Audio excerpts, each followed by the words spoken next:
Doomsday 3. Yeah, we had Doomsday 1.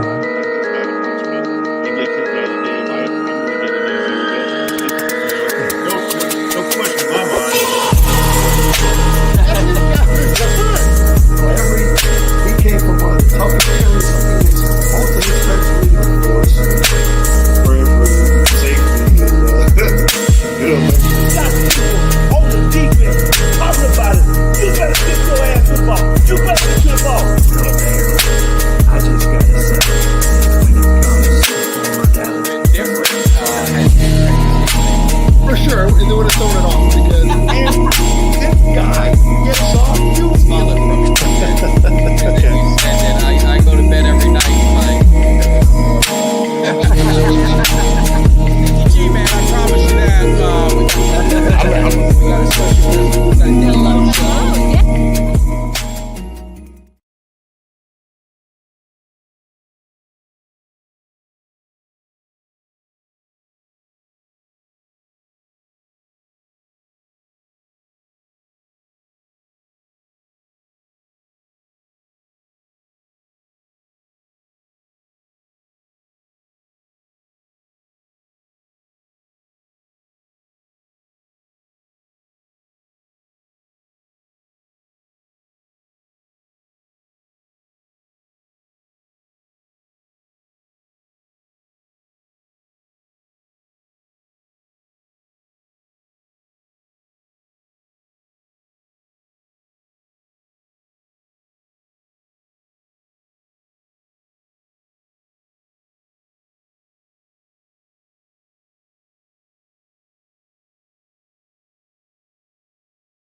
Jesus, I'm muted. You guys don't want to hear me. What's up, man? I appreciate it. You guys, can you hear me now? Give me a thumbs up. Can you hear me now? Hear me now? Hear me now?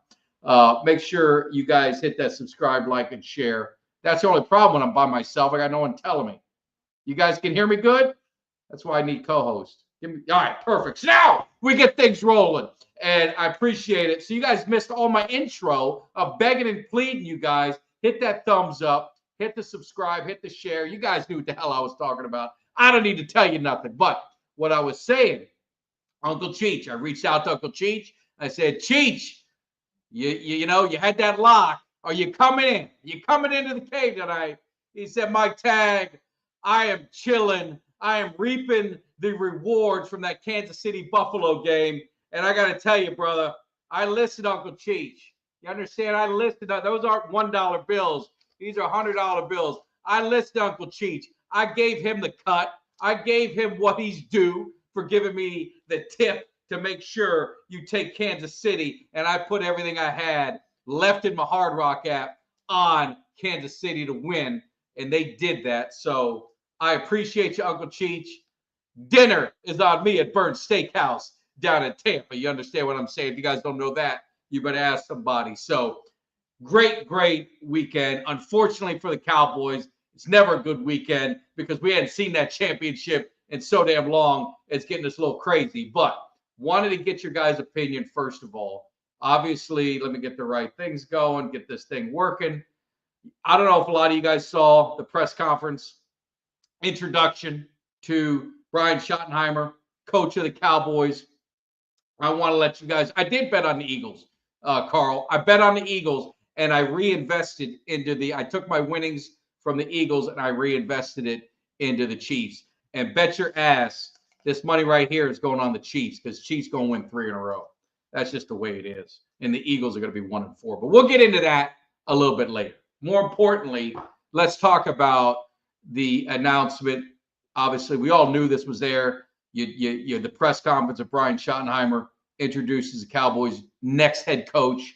What was your thoughts if you guys saw it? I did a little video and gave you my initial thoughts, but love to get what you guys think. Forget about Jerry. Forget about Steven. Forget about all that crap. I'm talking about the man, Brian Schottenheimer? Were you impressed with what he had to say? Were you impressed with what he said? You know, and I think the important thing is these are my takeaways from it. He's a likable guy.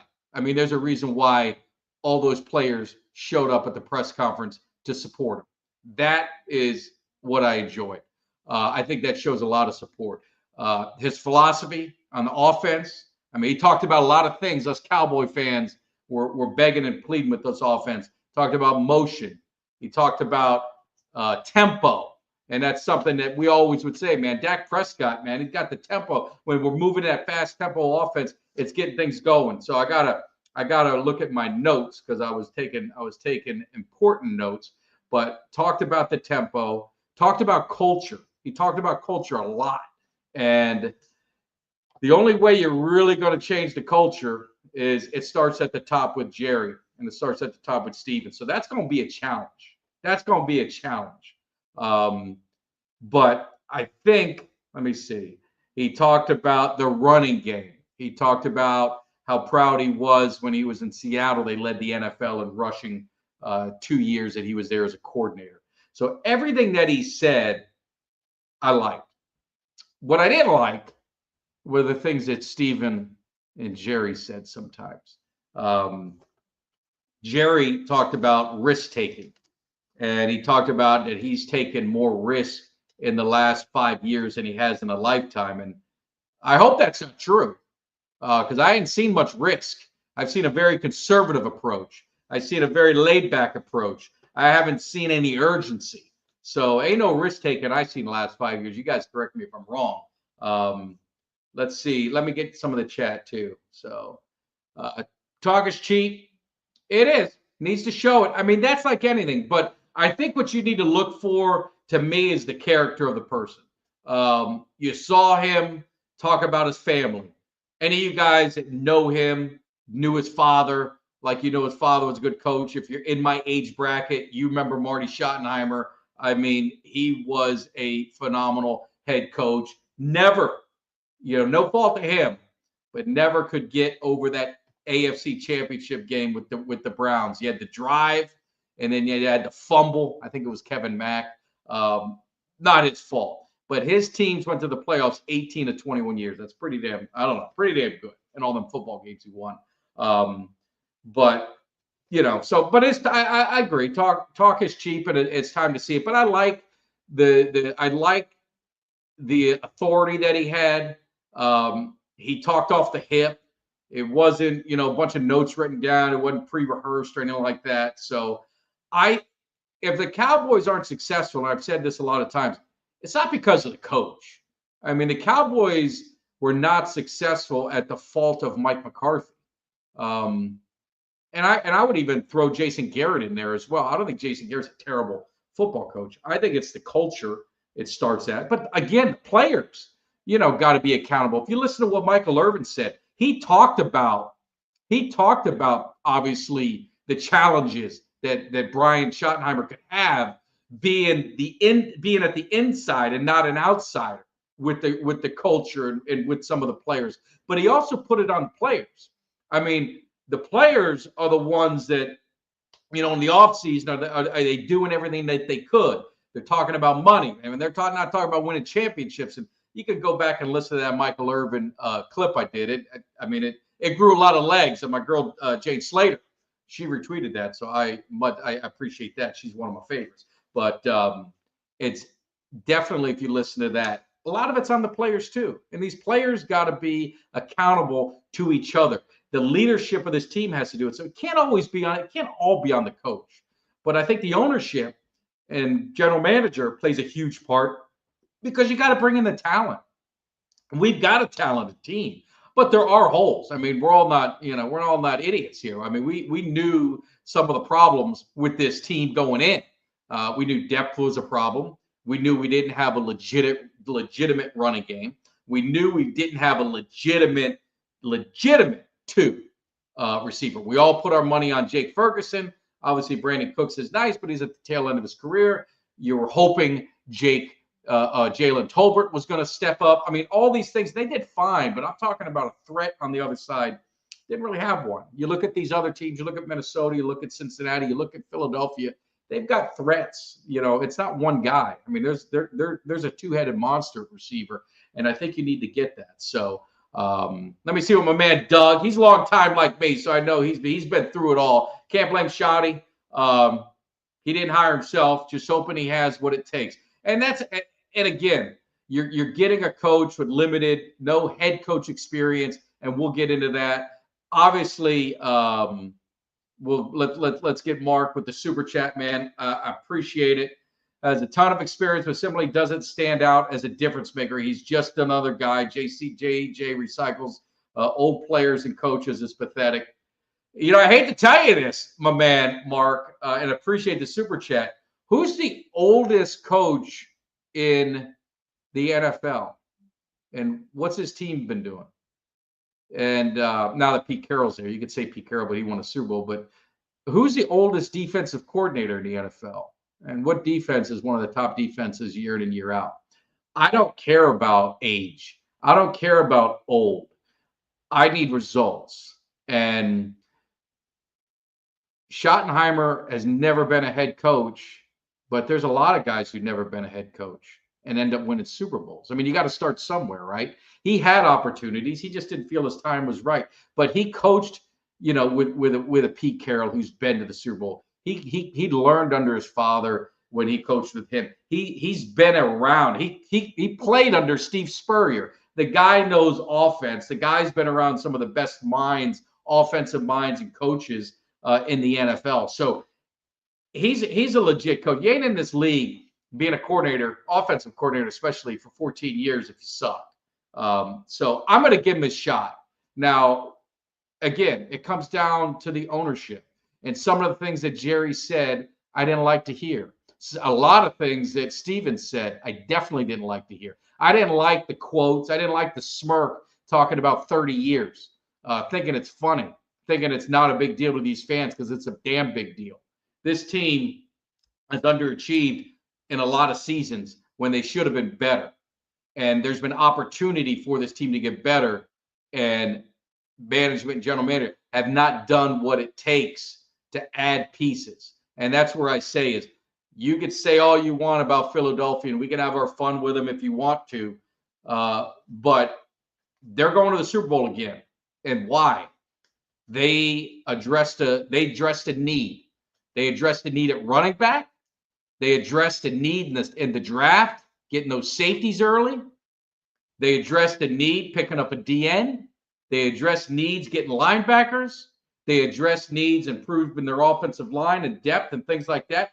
They did what it had to take, and they all seem to do it under the salary cap, but Stephen Jones, I'll do the quotes for him, our capologist, seems to think it can't be done and smirks at it. But Philadelphia has proven they went, rebuilt, not really necessarily, I want to say rebuilt, reload, and are right back.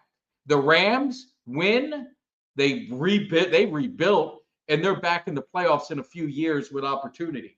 So don't give me the bullshit that it can't be done because these teams are proving it year in and year out. You've got to do things to make your team better. You can't sit on your hands. And like they said, another thing that irked me is your strong depth is through the draft and college free agency.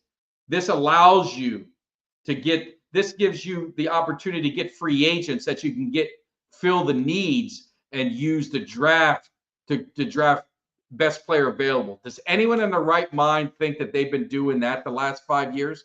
Are they drafting for need and then getting the free agents to fill in some of the gaps of depth? That's the way we've been opposite. So I don't know what kind of shit he was trying to sell, but I'm just telling you, Stephen Jones, you want to talk about doomsday.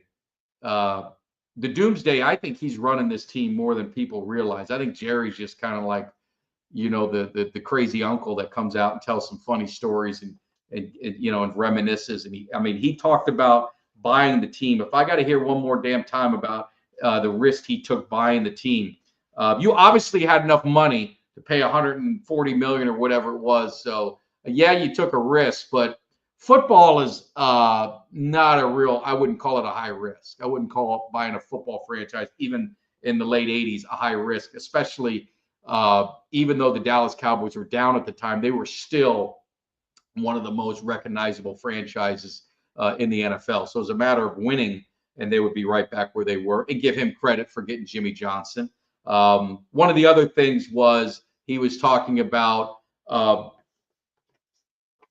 Jimmy Johnson and some of the, the risks he took with Jimmy Johnson, and that he's not afraid to go outside his comfort level. Well, look, he's always been in his comfort level. Every coach he's hired outside of maybe Chan Gailey, Bill Parcells, has been a comfort hire. And that would be my one thing. What Michael Irvin said that I replayed and we talked about, I mean, that's the one concern that I have is how could you establish discipline and culture when you were on the inside? That's where getting someone on the outside, getting a Gruden, getting a Deion Sanders, I think that's the difference you would have gotten. You would have gotten someone on the outside, and it would have meant a lot more. So that's what I'm talking about when they're talking about that kind of stuff. So anyway, definitely want to get your thoughts on that. Nick Eatman believes that we will be active in free agency, probably not the first week. And with free agency, I'm not asking them to go out and break the bank. I want second tier guys. I want guys that have leadership, that have championship experience, that are veterans, that can come in, not 1 year deals, not 1 year bargain basement, shopping deals. Get them in on multi-year deals and get them in here to help build that culture. Now we'll see if they do it. We'll see if the Cowboy fan base has been very vocal and you hope they're hearing it. Let's see my man Mark. I don't care about age. I'm talking about results. You have no results because he hasn't been a head coach. So what are you going to say? His offenses have never been great. Well, I don't know if I necessarily agree with that. Go look at some of the offenses he had in Seattle. So I wouldn't say that either. He was part of the offense last year or year before, if you want to count last year. That was the number one offense in the NFL. So I don't agree with Schottenheimer. I know we're going to see. Now, there's no guarantee. I'm not going to say that it's going to work. I could show you every offensive guru and all these great offensive minds that tanked in the NFL. Tanked. And then you look at coaches. Nick Sirianni, I'm not picking on Philadelphia. Do you think he was a great coach and a great hire? Go look at his resume. Go look at his resume. It takes players. Ultimately, it takes players. But what Nick Sirianni has been able to do in Philadelphia that you got to give him credit for, he has built some sort of culture there. I'm not a fan, so I don't know the depths of it. But this team has been to the Super Bowl twice under his watch. So you have to give him his credit for that. So the key to it is, Mark, is exactly what he said. It's up to JJ, and I'm going to throw Steven in there. I'm not going to keep throwing us on JJ to get him the players. That is where the rubber meets the road. That's the crossroads of the whole thing. And yes, absolutely. People forget he went to 2 NFC championships with the Jets with Mark Sanchez as his quarterback. And what did Mark Sanchez do after he's gone? He did nothing. He's out of the league. So give the guy. My thing is, if you didn't like the hire, and I know we've all been critical of the process and we've all been critical of it. He's here now. I'm going to give him his fair shake. And I've seen players come out. I've seen former players who work with it. So we'll see what happens. Please, dear God, please prevent digs to Dallas talk before it starts. I don't want that either. Josh McDaniel, amazing offensive coordinator, trash head coach. Absolutely. I mean, it goes. There's no guarantee. Who thinks? I mean, do you think Ben Johnson is 100% guaranteed going to be a great head coach?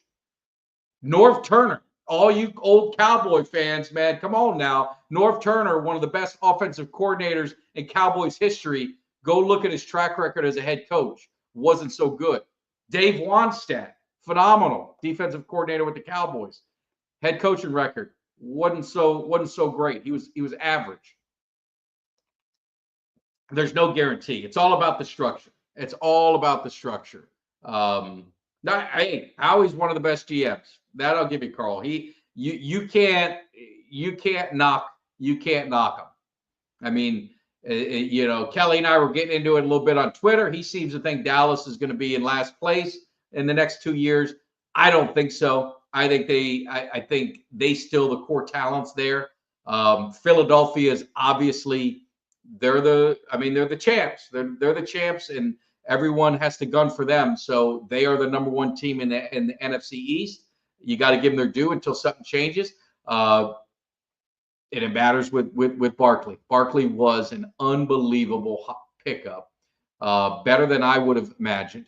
Probably better than a lot of Eagle fans would imagine if they're being honest with themselves. But Barkley that's what getting a free agent can do, a quality free agent.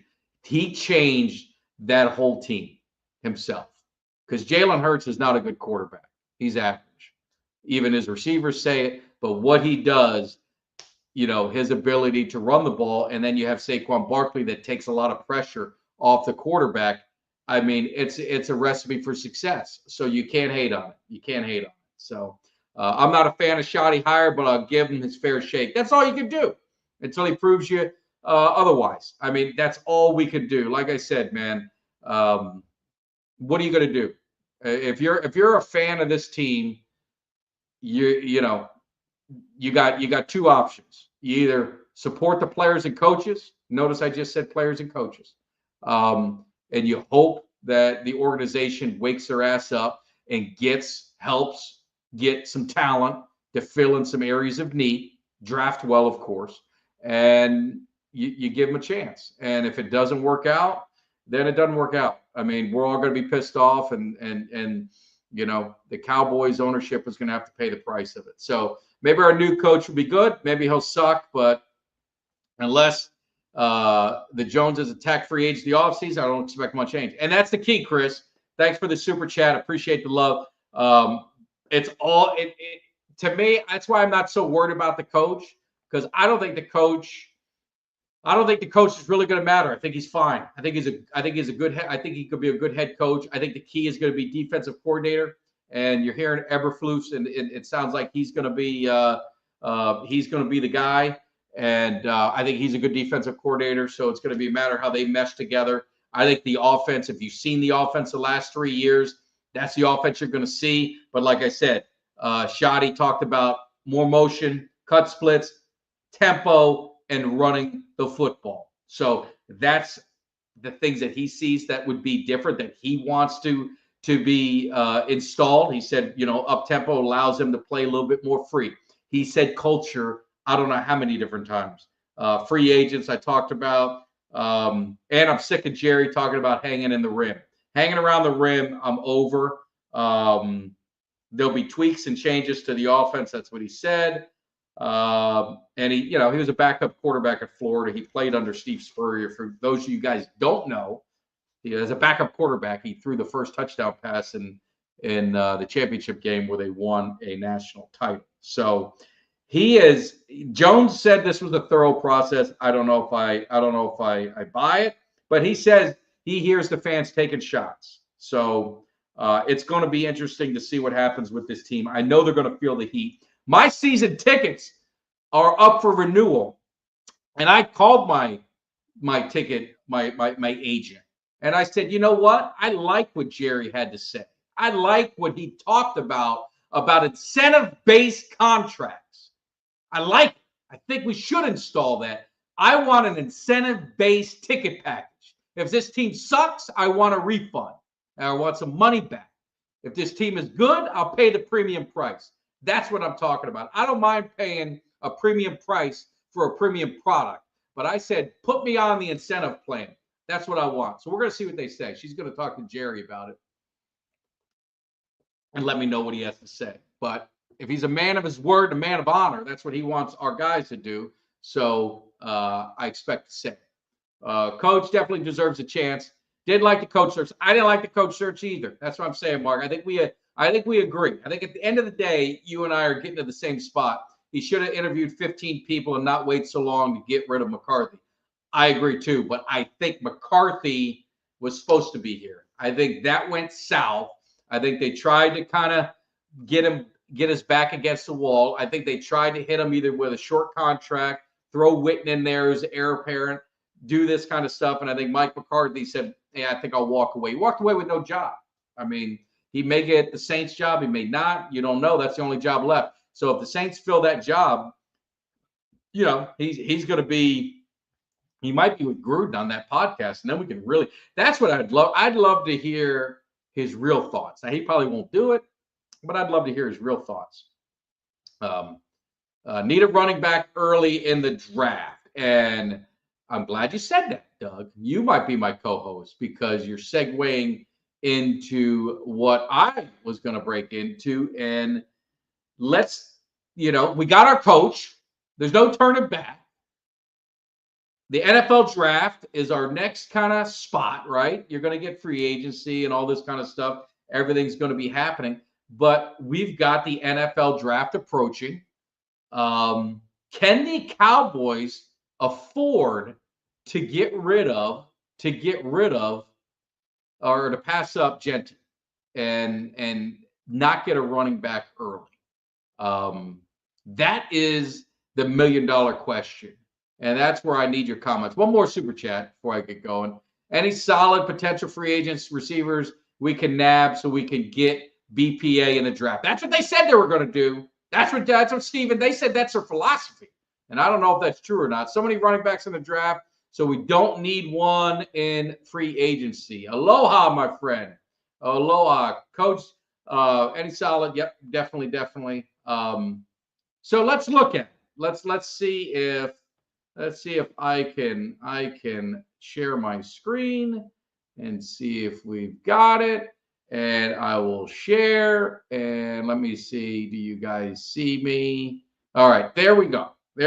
So what are we going to do with our running back? So Ashton Genty is declared number one. Now, if you get him in the mock drafts that I've done, you pay the price at receiver. And I'll stay firm. This draft needs to be playmakers, skill positions, wide receiver, running back, edge rusher, cornerback. I want playmakers. I need them to get some playmakers out of this draft. So you could pass up Genty, and if you do, you've got to hope that Hampton is there, right? Because he's kind of your next guy. But it's deep. This is a deep running back class. So you can say, Mike, man, let's just wait a little longer. Let's go to the second, third round. You got Scattaboo. You got Sampson. You got Johnson. You got the national champion. You got Trayvon Henderson. You got Neal. You got Quinshawn Jukins, another Ohio State national champion. Harvey from UCF, I don't know much about.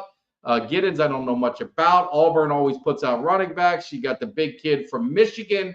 You got my guy from the U. You see where I'm going. You've got a plethora of running backs. You got a ton of running backs. So do you wait?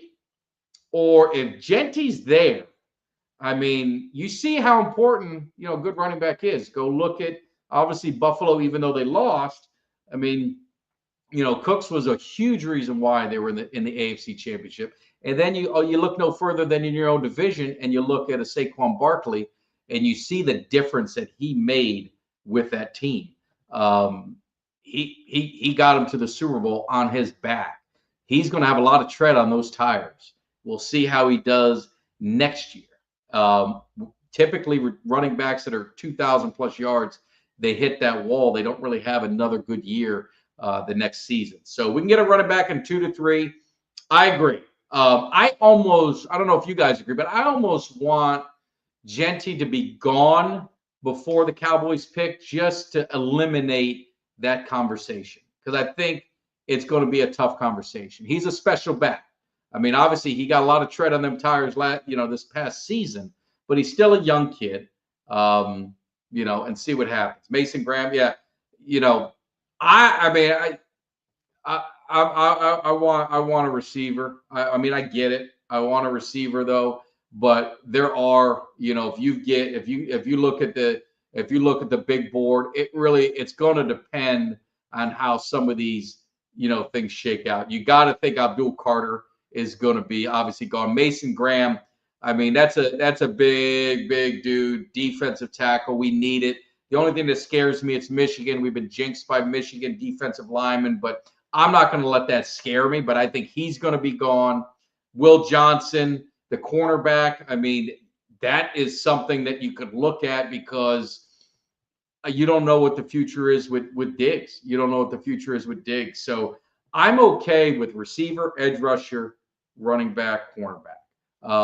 Obviously, if the big defensive tackle fell to them, which I don't think he would, that would be interesting. Trading back, I saw someone. Where's my guy said trade back?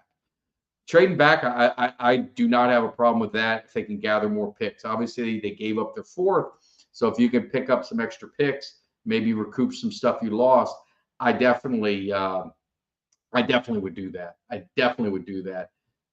Damian Martinez, man, I'm telling you, Chris, you know the you. He is a big back. He is bruising, powerful.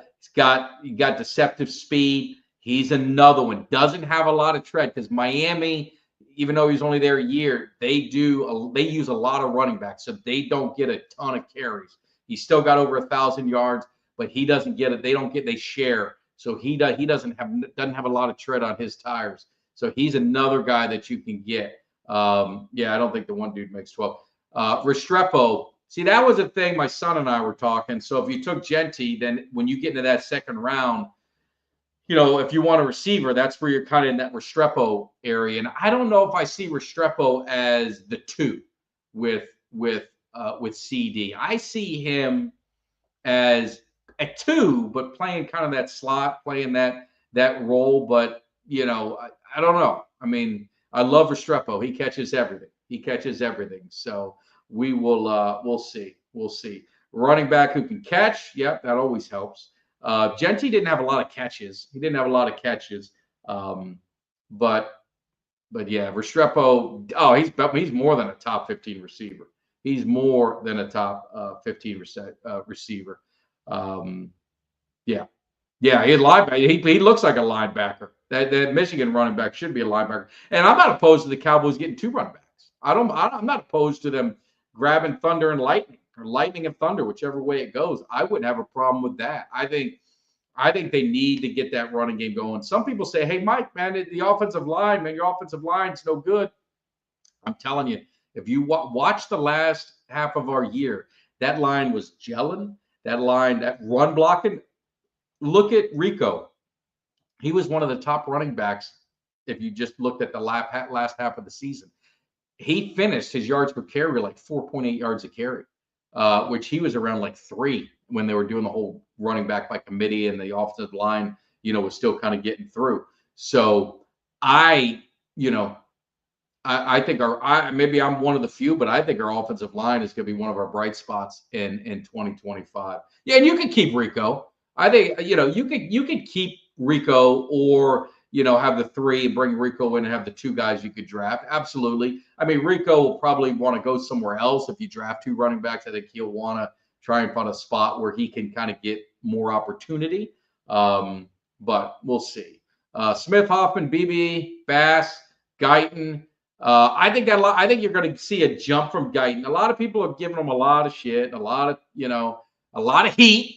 You guys give him a lot of heat, maybe justifiably so. But, man, you ask that dude to come in as a starting left tackle, never played left tackle, there's going to be some growing pains.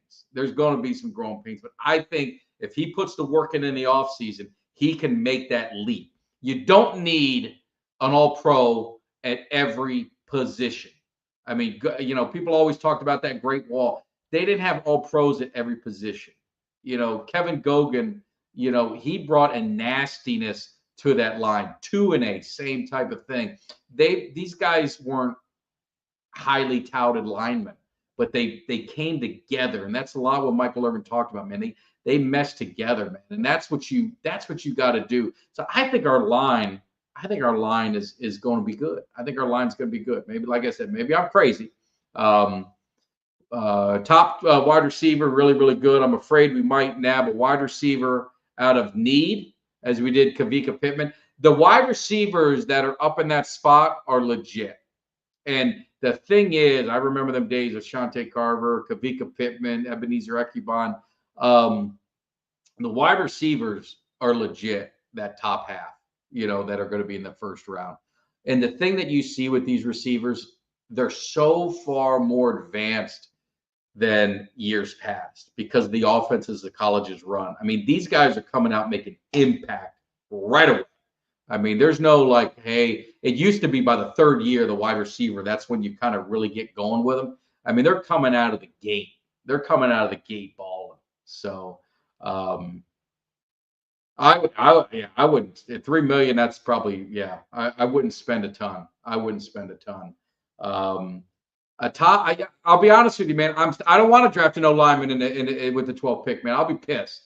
I mean, I'll deal with it, but I need a left tackle is not a need. You just drafted a left tackle in the first round, so last year. So if you're doing that, then you're basically giving up on the guy that you just drafted that you're paying first round money to. I don't believe it's a need. So I will respectfully disagree. I don't need first round linemen all over the place. I need some skill guys, man. The linemen we have are good. So we'll agree to disagree on that one. But I need playmakers, man. We are a little boring. I mean, we're a little boring, and we need some guys that can make some plays on offense. I mean, it's CD and nothing right now. I mean, we all had hopes of Jake Ferguson. That really didn't pan out last year. Obviously, Dak going down maybe didn't help, but the reality is he didn't step up like we hoped. So, that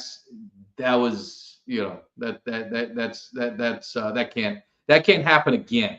We need to get playmakers. So, let's change it up. Let's change it up too, man. I will draft him all day, every day if he fell to us. I don't know if he's going to fall to us, but I would draft him. And if you guys, I did some mock drafts. You guys, people love mock drafts. We're going to do a live mock draft. I think next week, probably not next week because it's Super Bowl week. But in a few weeks, we're going to do a live mock draft. And what I'd like to do is I'd like to get 7. Or 6. No, I think it's 7. I'll see how many picks we have. I'd like to get 7 volunteers to come into the cave. And you got to show your face. All you need is a camera. You can do it from your phone. You can do it from your computer. But you guys know where to find me at mtag1993. Just reach out to me. I'd like to get 7 people in here, and we're going to give you a round. And we want you to have that pick. And I'll draw it out of a hat. Who gets the first round, second round. But I would love to do a fans draft and have you guys coming in one at a time, talk about why you're going that way, why you want to, you want to pick a certain position and really be part of it. I think it'd be a lot of fun. So I'm looking for 7 people. Just need 7. I see Fox in there. All you got to do is just message me, send me a DM at mtag1993 on Twitter, on Instagram. I don't go on TikTok a lot, so don't send me any messages there. But those 2 I check. Facebook at Mike Tag or Cowboys Cave. You can find me on there. You can send me a message there. But let me know if you guys, I think it'd be a lot of fun. And more importantly, for all you guys strolling in, I see a bunch of new people coming in on Twitter and obviously on YouTube. Hit that subscribe. All you guys, man, I see 200 plus of you guys hanging on one. But hit the thumbs up, man. Stop what you're doing. The thumbs up is there. I even tried it on my TV. If you're watching it on a TV, you just got to kind of go up and you'll see the thumbs up thing and you click it and you're good to go. On your phone, just look underneath, the show thing. It's right below me. Just go ahead and hit that thumbs up, man. It takes 2 seconds. It does make a difference, man. It does make a difference. So I got Twitter. So, well, that's how you can find me. I'm on Twitter.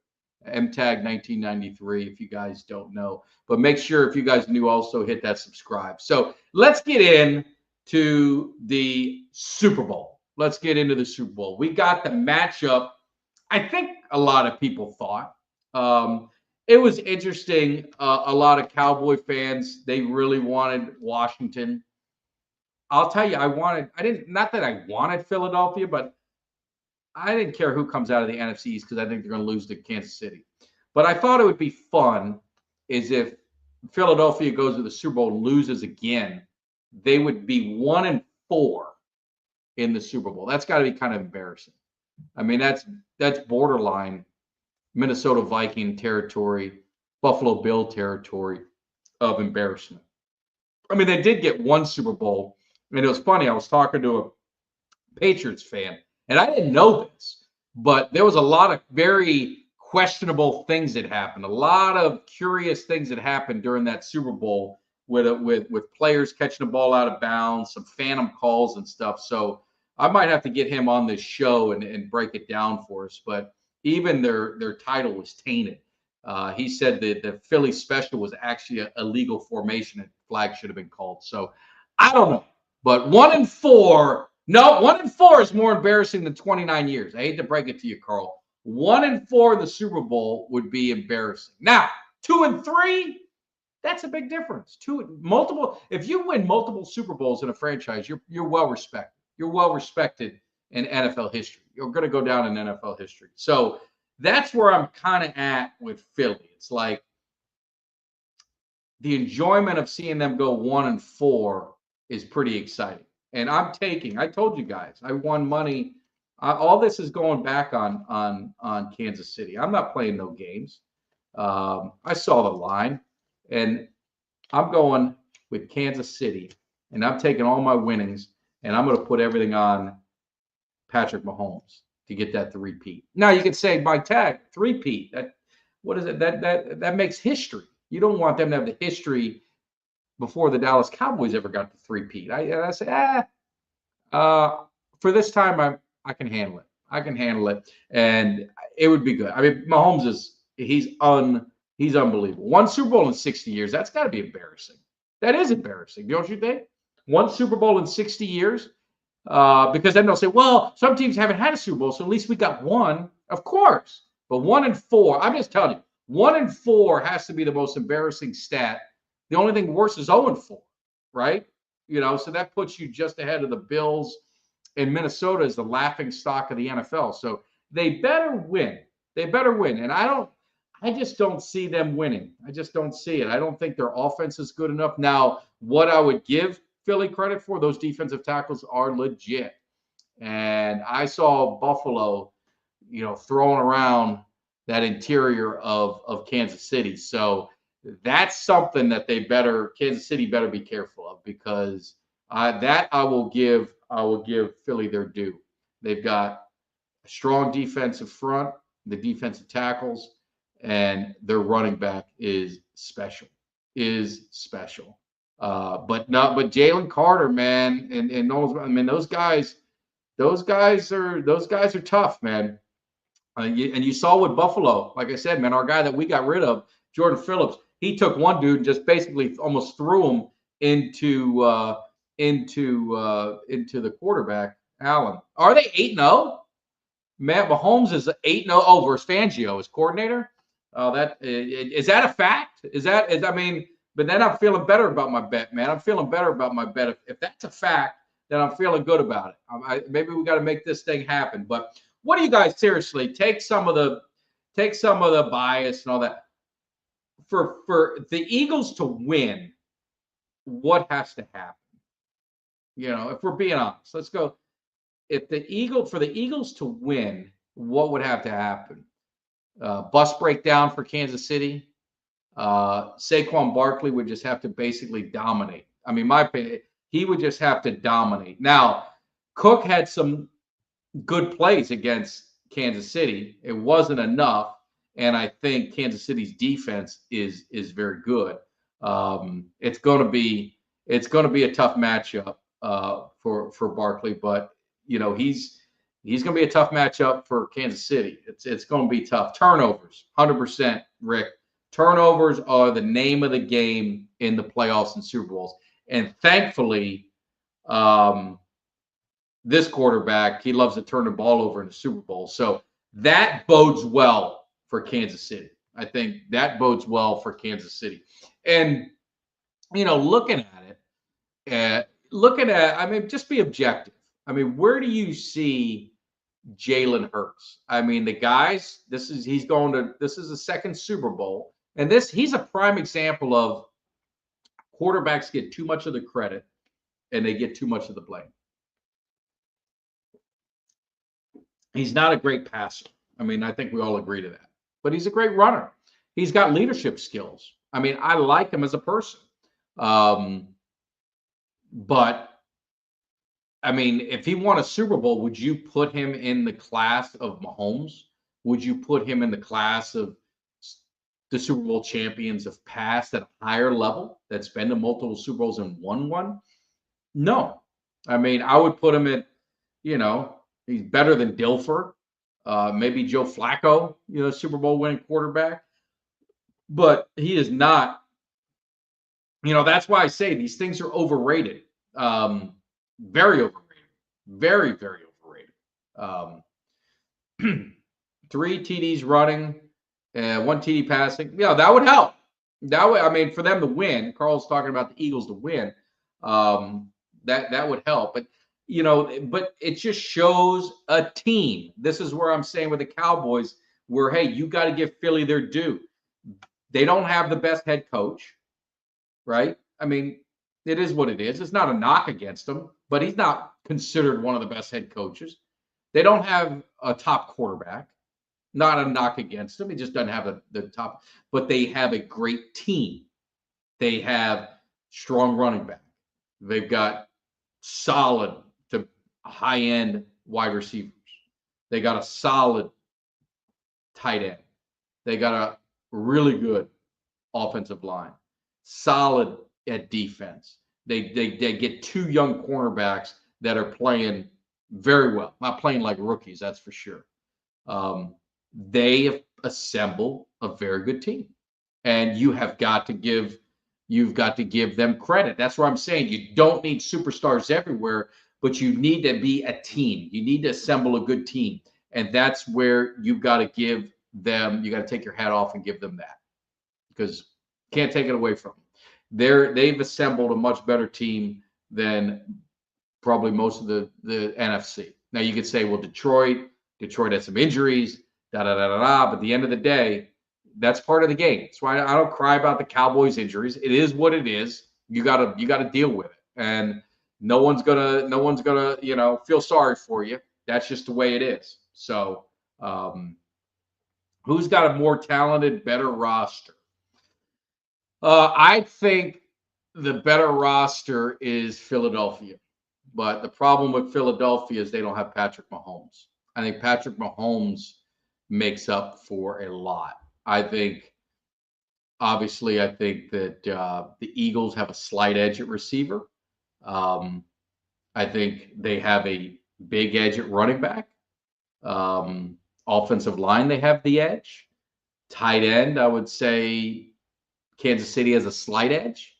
I think defense, that's where you can get into some stuff. Who has a better defense? Who has a better defensive line, linebacker? Kansas City, I think their defenses are pretty close. One team has more strengths and weaknesses in some other areas than the other. But I think overall, I think the Eagles do. But the Eagles don't have the coaches that the Chiefs have. Thank you. And the Eagles don't have Patrick Mahomes. So man for man, they may not be better, but as a team, it's not close in my opinion. It's not close because the two things that one mentioned and I'll mention, Mahomes and the coaching staff, it's like night and day. It's night and day. And this is a quarterback-driven league. And more often than not, the best quarterback usually wins when they're in this when things are close. And it's not like it's a big edge. It's not like Kansas City's way better than Philadelphia or vice versa. In these situations, Patrick Mahomes is the equalizer. Yeah, I mean, roster wise, I think Philly has a better roster. I mean, that's just being honest. I'm not going to be the crazy thing is like people I don't hate Philly. I'll be honest with you. Like I laugh. Like when I watched that video at Philly at their stadium and they're chanting Dallas sucks before a championship game. It's like, are the Cowboys always on your mind? It's odd. That's odd behavior for Washington and Philly because I'll be honest with you. I never think of Philadelphia. Like when I'm at a Cowboys game and the Cowboys are playing the Giants, the Cowboys are playing the Green Bay Packers, I don't say, geez, Philly sucks. Like, let's start a chant. I mean, it doesn't even cross my mind. Doesn't even think about it. Like, we've got some Eagles that that are loyal to the show. Like, hey, man, I appreciate it. It's a Cowboys show, so I'm going to talk about the Cowboys, but you guys are, I would never do that. Like, I'd never go on an Eagles podcast to listen. There's just no reason to. Now, I've been on as a guest, and we argue Eagles, Cowboys, and I think it's a fun. I mean, I've got some of my best friends are Eagle fans. And, my buddy, happy birthday, Rob, he's a big Eagles fan. I'm happy for him. I don't want them to win. But if they won, it wouldn't be the end of the way. I'd be happy for him. I mean, I wouldn't like it, but I mean, he's one of my best friends. He's an Eagles fan. I'm not going to hold it against him. God bless, but I just don't understand the obsession that the Eagle fans and the Washington fans have with the Cowboys. It's just really odd.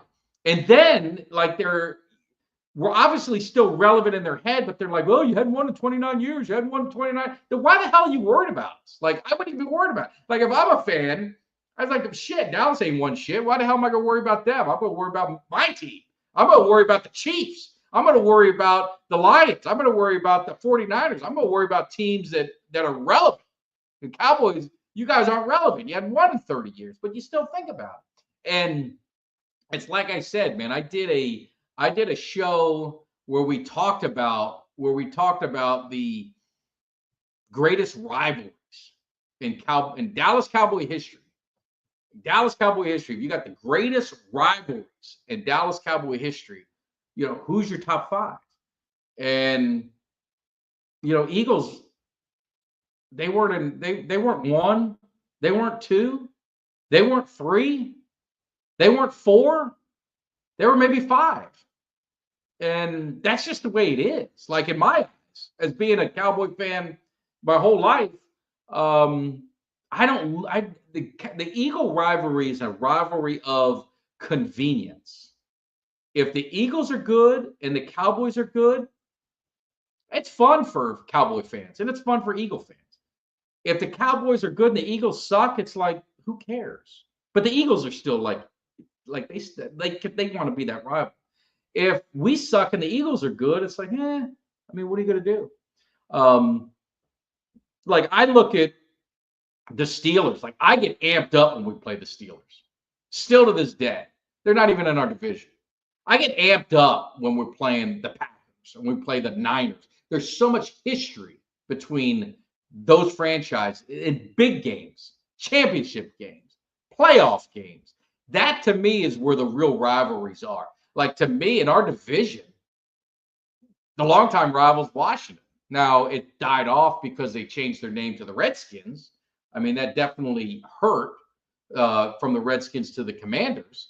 But, it is what it is. But anyway, that's pretty much it. And I know Eagle fans don't like it.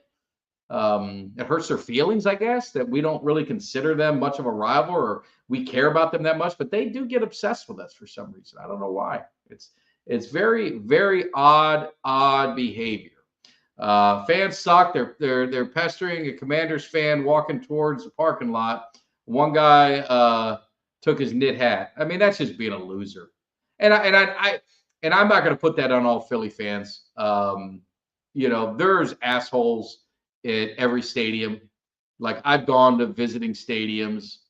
I've never had an issue. I've never had any problem.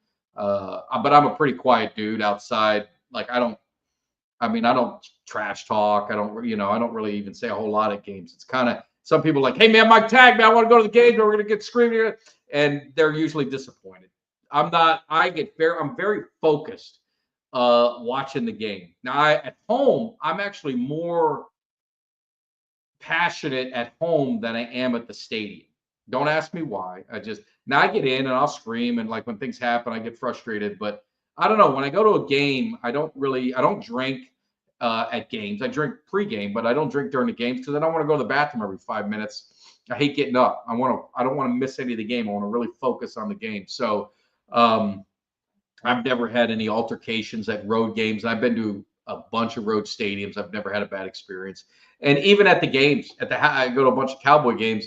I hang out with Eagle fans, at Texas Live. We'll sit, and the Eagle fans are very nice, very cordial. We talk a little bit, a little smack talk here and there. And that's with any team, whether it be the Eagles, Washington Giants, Packers, any game I've gone to. It's a good time, but there's always those, and it's usually alcohol. So usually alcohol driven, some asshole. And, it's unfortunate. I've seen more fights of fans fighting each other, like Cowboy fans fighting Cowboy fans at the stadium than I've seen others. So to each is their own. To each is their own. But it's gonna be fun. I do, like, my son is a Cowboys fan. He's like, I don't even want to watch Super Bowl. I said, man, it's football, man. I love football. I'm gonna watch the Super Bowl. We got a week an extra week to gear up for it. Uncle Cheech is going to be back on Monday. We'll be back to normal on Monday. We'll have our normal time show. He's going to come in and give his prediction, and whatever he says. Now, if he says Eagles, then I'm going to have to reconsider where my winnings are going that he gave me. But I'm hoping he says Kansas City. Because that's where I think my money needs to go to double it up. I'm trying to double it up. I got a paint job. My wife got a little sports car we got, needs a paint job, and I need to save up the money, and this is a quick way to do it. So we are going to do that. So I'll be watching the Super Bowl no matter what. Yeah, I like it. And it sucks because I love football, and it's the end of football. It's like that's the end of the season. It's a long off season, so I'm going to enjoy it. I think the good thing is football kind of goes year round. So need some money. What we need? I need some money for college fund. Well, hey, man, I got a daughter getting ready to go to college, so I got to, my funds are allocated towards her. I got a son who's in college, so I got two there. So, and my Canes are playing Notre Dame at Miami, so I got to go to that game. We got Florida down at Miami. I got to go to that game. We got the Seminoles, and I got to go up to Tallahassee probably to go to that game. So we'll have some fun, man. We're gonna have some fun this year. I can't wait. And I'm sure as a Canes fan as well, get fired up. But absolutely, man. I love Notre Dame. I still got my Catholics versus Convicts shirt. I wear it proudly. It's gonna be a lot of fun. I hate Florida. More than I hate FSU, to be honest with you.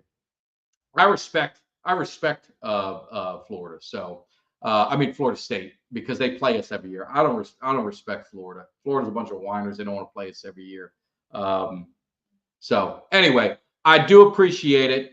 I appreciate it. I want to thank you guys for the love. Wanted to pop in for an hour. My wife just got home. She's been gone for a few days. So we're going to go sit back and watch the TV, catch up. So I told her, I promised her I'd be done by 9. So listen, I appreciate it. If you guys, there's 255 of you, your eyeballs are on me right now. Do your guy a solid. Hit the thumbs up, man. Leave a comment, too. Leaving a comment, great show, shitty show, go Cowboys, go Eagles, whatever you want to put, man. Leave a comment in the comment section. Any interaction you get on the videos, it does great for the algorithm. So hit that subscribe if you're new to the channel. I did drop my thoughts on Brian Schottenheimer hire. Go check that out. It's another reason why you want to hit that little bell, hit that alert bell. Did some mock drafts. Like I said, I need 7 volunteers, 7 Cowboy fans that we're going to pick. We're going to do a mock draft. I think it's 7. I'll make sure we got 7 picks. If not, we'll have to figure we'll do 6. But I need enough that we have draft picks. I want to have you guys coming in. We're going to do a live mock draft. Probably it'll be March. It'll be probably more March. We'll have some fun with it in early March. But all you've got to do is send me a quick message on all of the any one of my social things and see it. But appreciate it, Gabriel. Appreciate it, Drew. PJ, my man. Hopefully my brother took care of you. He hung up on me because you were calling him. You understand? That's the kind of service that you're getting. He hangs up on his brother, says, I got to go. PJ's on the phone. So hopefully he took care of you. Definitely go Mahomes. We're going to have a lot of Super Bowl talk next week. We'll be breaking it down. We'll be getting some people in. I got one of my guys, one of my former Cowboys. He's had a lot of, he's letting everything marinate with this whole coaching thing, but he's going to be coming in. We're going to do a show together and kind of really talk about it. Maybe he's feeling better. Maybe he's feeling worse. We're going to help it out, but we're going to get it going. Yeah, definitely, PJ. Glad he took care of you.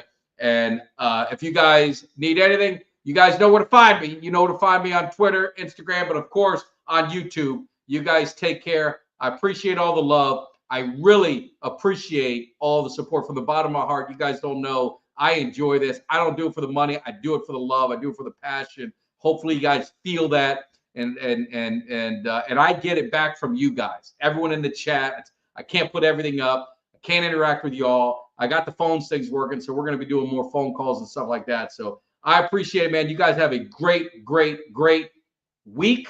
Hopefully I'll see you live on Wednesday night with Kelly K9. I got to pick his ass up because he's doom and gloom. And if you guys know me, I'm not doom and gloom. I got to get positive. I know it's tough, but at the end of the day, I'm DC for life, and we got to just figure this shit out. We're going to win it in spite of these Joneses. In spite of these clowns that are doing all this shit, we're going to win it. So I'll see you. You guys take care. Hey. Give me somebody that's hungry. Give me somebody that's hungry. I need somebody.